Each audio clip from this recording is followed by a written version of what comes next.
जय हिंद दोस्तों। इस वीडियो में हम लोग बात करेंगे एनएसटीआई कॉलेज और आईटीओटी कॉलेज में अंतर क्या होता है, कौन सा सही पड़ता है, इस पे हम लोग बात करेंगे। इसको जानने से पहले हम लोग मुख्य बिंदु जान लेते हैं किस किस पे हम लोग की बात होगी। पहले तो इसका फुल फॉर्म जानेंगे, एनएसटीआई कॉलेज और आईटीओटी कॉलेज का फुल फॉर्म जानेंगे। फिर इसको जानेंगे कि आईटीओटी कॉलेज को कौन मान्यता देता है और एनएसटीआई कॉलेज को कौन मान्यता देता है, इसमें सुविधाएं कौन कौन सी होती हैं। एनएसटीआई कॉलेज और आईटीओटी कॉलेज और आईटीओटी कॉलेज जो प्राइवेट आईटीओटी होती है उसमें फ़ीस कितनी लगती है, प्रमाण पत्र का महत्व क्या होता है, यानी कि एनएसटीआई कॉलेज का प्रमाण पत्र ज़रूरी है कि आईटीओटी कॉलेज का, या दोनों का। और बहुत से लोगों का एक प्रश्न बहुत ज़्यादा होता है कि अगर आईटीओटी कॉलेज से हम लोग सर्टिफिकेट ले लेते हैं, क्या उसी राज्य में केवल हम लोग टीचर बन सकते हैं। तो इस पे भी हम लोग बात करेंगे। चलिए, तो हम पहले अपने बिंदु पे बात करेंगे, इसका फुल फॉर्म क्या होता है। जो एनएसटीआई कॉलेज का फुल फॉर्म होता है नेशनल स्किल ट्रेनिंग इंस्टीट्यूट। इसका मतलब है कि ये केंद्र सरकार के एक कॉलेज होती है, ये उसी के अंतर्गत आती है। और जो आईटीओटी कॉलेज का होता है वो होता है institutes of training of trainers, यानी कि ये एक इंस्टीट्यूट हो जो ट्रेनिंग देता है वहाँ के प्रशिक्षु को। अब दूसरे बिंदु पे हम लोग बात करते हैं, इसको मान्यता कौन कर देता है। तो एनएसटीआई कॉलेज जो होता है यह एक डीजीटी के अंतर्गत आता है। डीजीटी जो नहीं जानता तो डीजीटी बता दूं, पूरे सीटीआई कराने वाले कॉलेजों को डीजीटी ही हैंडल करता है, यानी कि इसका हेडक्वार्टर कहाँ है, चेन्नई में इसका हेडक्वार्टर है। तो यह जो होती है केंद्र सरकार के ज़मीन पे बनी होती है। कौन सी? एनएसटीआई कॉलेज केंद्र सरकार के ज़मीन पे बनी होती है और इसका फीस केंद्र सरकार ही तय करता है। वहीं आईटीओटी कॉलेज यह भी डीजीटी के अंतर्गत आता है, लेकिन इसका जो ज़मीन होता है राज्य सरकार देती है, तथा इस पर कितना फीस लगेगा इस कॉलेज में वो राज्य सरकार ही तय करती है। और जो प्राइवेट आईटीओटी कॉलेज होता है उसकी ज़मीन प्राइवेट मालिक का होता है, यानी कि उस जो इंस्टीट्यूट बनाया है उसका मालिक होता है और उसका फीस भी वो मालिक ही तय करता है। ये ना तो केंद्र ज़मीन देती है ना इसको राज्य सरकार ज़मीन देती है, ये उसका खुद का मालिक का होता है। अब उदाहरण के तौर पे अपने राज्य की दो आईटीआई देख लीजिए। एक होती है आईटीआई गवर्नमेंट आईटीआई होती है और दूसरी आईटीआई होती है जो प्राइवेट आईटीआई होती है। जो गवर्नमेंट आईटीआई होती है उसकी फ़ीस और वहाँ की जो सुविधाएं होती है वो राज्य सरकार तय करती है कि कैसा वहाँ का होना चाहिए और फीस कितना लगना चाहिए। वहीं आप प्राइवेट आईटीआई की बात कर लें तो हर प्राइवेट आईटीआई में जो फीस होता है, जो वहाँ का इंफ्रास्ट्रक्चर होता है और वहाँ की जो चीज़ें होती हैं वो वहाँ के मालिक तय करते हैं कि कैसा होना चाहिए। बहुत से जगह प्रैक्टिकल नहीं होती, बहुत से जगह क्लास नहीं लेना पड़ता, ऐसा होता है प्राइवेट आईटीआई में। तो यही दो आप डिफरेंट जान लीजिए क्या होता है एनएसटीआई और आईटीओटी कॉलेज में, यही डिफरेंट होता है। मैं अपने नेक्स्ट पॉइंट पे बात करूँ, सुविधा कैसी होती है, यानी कि एनएसटीआई कॉलेज में सुविधा कैसी होती है और आईटीओटी कॉलेज में सुविधाएं कैसी होती है। तो जो एनएसटीआई कॉलेजों में सुविधाएं होती हैं वहाँ सभी प्रकार के प्रैक्टिकल की मशीनें होती हैं, अच्छे टीचर होते हैं और सेंट्रल गवर्नमेंट से आने वाले सभी प्रकार की स्कीम का पता चल जाता है और स्टूडेंट काफ़ी अच्छे होते हैं। यानी कि जो एनएसटीआई कॉलेज में होते हैं स्टूडेंट, जो सिलेक्टेड स्टूडेंट होते हैं वो यहाँ आते हैं और प्रैक्टिकल की मशीनें वो केंद्र सरकार ही पूरी की पूरी मशीनें दे देती हैं, इसलिए यहाँ प्रैक्टिकल भी अच्छे तरीके से होता है। वहीं आईटीओटी कॉलेज की बात करें तो आईटीओटी कॉलेज में सभी प्रकार के प्रैक्टिकल मशीनें नहीं मिलेंगे, क्योंकि वह बहुत महंगे आते हैं और राज्य सरकार या प्राइवेट कॉलेज इसको खरीद नहीं पाते हैं। और यहाँ बहुत ही कम गवर्नमेंट टीचर मिलेंगे और ज़्यादातर गेस्ट टीचर ही मिलेंगे। तो आप आईटीओटी कॉलेज में जब जाएंगे तो वहाँ आप देखेंगे कि वहाँ प्रैक्टिकल मशीनें नहीं रहेंगी, क्योंकि प्रैक्टिकल मशीनें जो आती हैं बहुत महंगी आती हैं। ये प्रैक्टिकल मशीनें राज्य सरकार प्रोवाइड नहीं कर पाती, कुछ ही कॉलेजें हैं जो मशीनें दे पाती हैं। और यहाँ टीचर की बात करें, अच्छे ख़राब ये तो मैं नहीं कह सकता, मगर वो जो गवर्नमेंटेड टीचर होते हैं वो नहीं मिलेंगे आपको, ज़्यादातर गेस्ट टीचर ही मिलेंगे। और वहीं स्टूडेंट की बात करूँ तो अच्छे स्टूडेंट और जो ऐसे स्टूडेंट हैं उनमें डिफरेंट आपको ऐसे ही होगा कि जो NSTI कॉलेज में जाते हैं सेलेक्टेड स्टूडेंट जाते हैं, और जो उनका सिलेक्शन NSTI में नहीं हो पाता वही IT/OT कॉलेज में स्टूडेंट आते हैं। इसलिए यहाँ पे जो स्टूडेंट का माहौल होता है वो अच्छा होता है। वहीं अपने मैं नेक्स्ट पॉइंट पे बात करूँ तो NSTI IT/OT व प्राइवेट IT/OT में फ़ीस कितना लगता है, यह सबसे मेन बात है कि फ़ीस का माहौल कि कितना पैसा हमें खर्च करना पड़ेगा। तो मैं NSTI की बात करूँ, NSTI कॉलेज में फ़ीस कितनी लगती है, तो जनरल और OBC का 3820 रुपये एक साल का लगता है, यानी कि 3820 रुपये आप एक साल में दे दिए तो ये आपका पूरा ख़त्म हो गया, यानी कि एक साल में आपको 1 रुपये अब नहीं देने पड़ेंगे। इसमें 3820 रुपये में जो जनरल OBC का होता है ये हॉस्टल फीस भी इसमें इंक्लूड रहता है, यानी कि जो हॉस्टल लेना चाहता है तो उसको इस अलग से पैसा कोई नहीं देना पड़ता। अगर आप हॉस्टल नहीं लेना चाहते हैं तो आपको 1425 रुपया इसमें से माइनस कर दिया जाता है।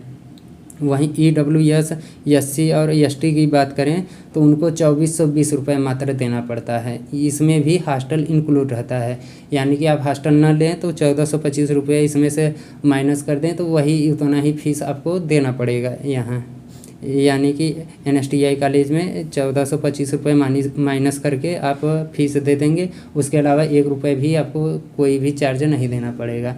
बस यहाँ अब एक बात आती है कि खाने का फ़ीस जो होता है, ये खाने का फ़ीस क्या करती है केंद्र सरकार, ना तो उसकी जिम्मेदारी लेती है ना ही IT/OT कॉलेज भी कोई जिम्मेदारी लेती है। इसका जो खाने का फ़ीस होता है वो कॉलेज तय करता है, यानी कि जो ठेकेदार वो रखता है वो तय करता है कितना फ़ीस इसका खाने का लगेगा। तो NSTI कॉलेज जो अपने पूरे भारत में है 1800 से 2400 रुपये इसके अंतर्गत ही आती है। मैक्सिमम जो 2400 रुपये है और मिनिमम जो है 1800 रुपये। जो 30 कॉलेज NSTI कॉलेज है इतना ही रेंज में वहाँ खाने का फ़ीस लगता है 1 महीने का। जैसे देहरादून में 2200 रुपये आपको 1 महीने का खाने का फ़ीस लगता है, वहीं कानपुर, चेन्नई और अन्य कॉलेजों में 2400 रुपये खाने का फ़ीस लगता है। तो ये NSTI कॉलेज की बात हो गई। अब इसके बाद हम लोग बात करेंगे IT/OT कॉलेज की। तो IT/OT कॉलेज की हम 2 कॉलेजों की उदाहरण लेंगे, एक IT/OT लखनऊ, एक IT/OT भोपाल की बात करेंगे। तो पहले IT/OT लखनऊ की बात करें, ये मतलब कि UP राज्य सरकार के अंतर्गत आती है IT/OT लखनऊ। यहाँ फ़ीस जो लगता है 5000 रुपये फ़ीस लगता है जनरल और OBC का, यानी कि जनरल और OBC को 1 साल का जो फ़ीस लगेगा 5000 रुपये देना पड़ेगा। वहीं EWS SC और ST का फ़ीस जो होता है वो 4000 के लगभग लगता है। इसका एग्जैक्ट डाटा मुझे नहीं पता है, मगर 4000 के लगभग लगता है, 4000 के ऊपर नहीं लगेगा। ये केवल फ़ीस की बात हो गई, यानी कि जनरल OBC का 5000 रुपये लगेगा यहाँ, और EWS SC और ST का 4000 रुपये के लगभग लगेगा। वहीं हॉस्टल फ़ीस की बात करूँ तो 2400 से 2600 रुपये यहाँ पर मंथ आपको हॉस्टल का फ़ीस देना पड़ता है। और मेस के खाने का बात करें तो 3200 से 3500 रुपये आपको मेस का खाना 1 महीने का देना पड़ता है, यानी कि आपका फ़ीस जो हो गया जनरल OBC का 5000, वहीं EWS SC और ST का 4000 रुपये के लगभग। जो हॉस्टल का फ़ीस हो गया 2400 से 2600 रुपये पर मंथ देना पड़ेगा, ये 1 साल का नहीं है, पर मंथ देना पड़ेगा। वहीं जहाँ NSTI कॉलेज में आपको 1425 रुपये हॉस्टल का फ़ीस पूरे साल के लिए लग रहा था, यहाँ 2400 से 2600 रुपये आपको 1 महीने का केवल देना पड़ेगा। और मेस के खाने का ये तो आप खाने का जानते ही हैं, 3200 से 3500 ये नॉर्मली आपका चार्ज यहाँ IT/OT लखनऊ में लगेगा। वहीं दूसरी हम बात करें IT/OT भोपाल में क्या कंडीशन है, तो IT/OT भोपाल में जो जनरल और OBC का फ़ीस लगता है 30,000 रुपये के लगभग लगता है 1 साल का। 30,000 रुपये यानी कि 1 साल का आप दे देंगे। और EWS SC और ST का जो फ़ीस लगता है 19,000 के लगभग लगता है। वहीं हॉस्टल फ़ीस जो लगता है 1000 पर मंथ, यानी कि लखनऊ से यहाँ हॉस्टल फ़ीस कम है। और मेस का खाना जो लगता है 3000 रुपये के लगभग लगता है, यानी कि ये लखनऊ के तुलना में हॉस्टल फ़ीस जो होता है कम लग रहा है और मेस का खाना कम लग रहा है। बस यहाँ आपको फ़ीस ही 30,000 रुपये देना पड़ता है। वहीं लखनऊ में आपको 5000 रुपये लग रहा था। यहाँ पूरे भारत में सबसे सस्ता IT/OT कॉलेज बात करें तो लखनऊ ही माना जाता है। वहीं सुविधा जो होती है यहाँ NSTI कॉलेज की तुलना में बहुत ही ख़राब रहती है। बहुत ही ख़राब की बात करें तो आपको हर प्रकार की सुविधा नहीं मिल पाती। अगर आप केवल सर्टिफिकेट के लिए हैं तो बहुत ही अच्छी चीज़ें हैं, आपको सभी चीज़ें तब यहाँ उपलब्ध हैं। आप सर्टिफिकेट के लिए जा रहे हैं, अगर पढ़ने जा रहे हैं या कुछ अन्य तैयारी के माहौल से जा रहे हैं तो आपको थोड़ा सा निराश होना पड़ेगा NSTI कॉलेज की तुलना पे। वहीं मैं नेक्स्ट अपनी बात करूँ पॉइंट, तो प्राइवेट ITOT कॉलेज में, तो प्राइवेट ITOT यानी कि इसका जो मालिक होता है प्राइवेट एक कोई कॉलेज बनवा के वो मान्यता ले लिया DGT से और CTI की ये डिग्री कराने लगा, तो वही एक प्राइवेट हो जाती है, ना तो राज्य सरकार के अंतर्गत आती है और ना ही केंद्र सरकार के। तो इसकी जो फीस होती है 40,000 से 60,000 के भी है, यानी कि ये फीस इतने के अंतर में रहता है। ये आपके ट्रेड पे निर्भर करता है कि आपको फ़ीस कितनी देनी पड़ेगी। आपका जैसे इलेक्ट्रीशियन ट्रेड है तो इसके बच्चे काफ़ी ज़्यादा मिलते हैं तो इसकी फ़ीस ज़्यादा लगती है, फिटर के भी ज़्यादा लगते हैं। अन्य जैसे कोपा हो गए, इलेक्ट्रॉनिक मैकेनिक हो गए, इन लोग की फ़ीस काफ़ी कम लगती है इन इलेक्ट्रीशियन और फिटर की तुलना में। तो इसलिए यहाँ ये प्राइवेट है तो इसका फ़ीस कुछ ज़्यादा है। वहीं हॉस्टल फ़ीस और मेस का खाने की बात करें तो वहाँ आपके कॉलेज के ऊपर ही निर्भर करता है वो कितना लेता है, ये फिक्स कोई नहीं है। अब नेक्स्ट अपने पॉइंट पे हम बात करें कि प्रमाण पत्र का महत्व क्या है, यानी कि जो ये सर्टिफिकेट देना है इसका क्या महत्व होता है NSTI कॉलेज, ITOT कॉलेज और प्राइवेट ITOT में, तीनों का डिफरेंट क्या है। तो आपको बता दूं कि NSTI कॉलेज, ITOT कॉलेज और प्राइवेट ITOT कॉलेज जो तीनों का एग्ज़ाम है निमी कराता है। निमी यानी कि जो एग्ज़ाम कंडक्ट कराता है, आपका इंट्रेंस एग्ज़ाम जो लेता है निमी ही करता है, जो फॉर्म भराता है वो निमी ही लेता है, तथा तीनों का रिजल्ट भी सेम होता है। वो जो निमी होता है ITOT कॉलेज का भी सेम रिजल्ट देता है NSTI कॉलेज का और प्राइवेट ITOT का, इसलिए तीनों के जो सर्टिफिकेट की वैल्यू होती है एकदम वही सेम टू सेम होती है। आप उदाहरण के तौर पे ऐसे जान सकते हैं, आप अगर यूपी बोर्ड से हैं तो यूपी बोर्ड में भी आपको प्राइवेट इंटर मिलेंगे, प्राइवेट इंटर जो कराते हैं हाई स्कूल कराते हैं, मगर जो कंडक्ट कराता है तो वो यूपी बोर्ड ही कराता है, यानी कि मान्यता प्राप्त करना होता है। तो ऐसे ही NSTI ITOT और प्राइवेट ITOT है, यानी कि ये तीनों के तीनों ही DGT के थ्रू होती हैं, बस इसमें डिफरेंट वही फ़ीस का होता है कि फ़ीस आपको कहीं कम देना पड़ता है, कहीं बहुत ज़्यादा रुपए देना पड़ता है। तो आगे हम अपने नेक्स्ट पॉइंट पे बात करें तो बहुत से लोगों का यही क्वेश्चन होता है, क्या ITOT कॉलेज का सर्टिफिकेट केवल उसी राज्य में आने वाली टीचर भर्तियों के लिए होता है? ये बहुत से लोगों का क्वेश्चन होता है।